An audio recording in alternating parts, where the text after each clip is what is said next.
wadhi ane Kisumu nyakora Mogejwang mano kama oyudo Dr. Onyango Ndonga mondo mi wawach mare mogik. Daktari nigi thuolo matin ne dakika 2 mar mondo mi iore ote mari ne jogo maponono geno lalnegi to wach winjo kanyo depo ni nitiere jok mantiere inpatient ma winjo maber, jo outpatient kale midhiero mopogore opogore. Wach mari mogik kawuono. An wach mogik mokwongo adwa mondo awuo gi jo Kenya. Daher ni all Kenyans mayudo pesa kata matin kata kiuso nyanya kata ki iluoko mtoka to jite obed registered to chul SHA. Mano e the first step mar funding SHA.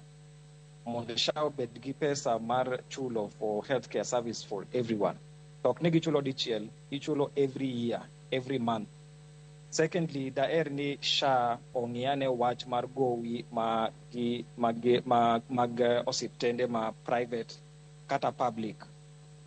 Gowi gi miyo osiptende onge yath, osiptende onge ok service equipment. To ngiso ni most of the patient mabiro osiptende koro biyudo substandard care.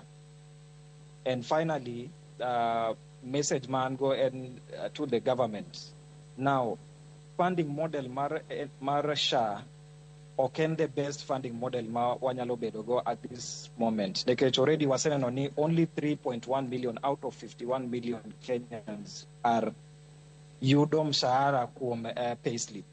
Ka wanya yudo a different way mag fund SHA, either waket a tax kuom some good kaka Safaricom kamae Safaricom king'iewo credit mar 20 bob to wagolo 2 shillings watere SHA.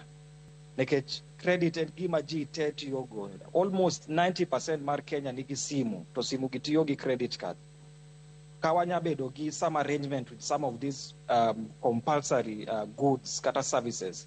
To wanyalo bedo gi tax ma ok affect every Kenyan direct.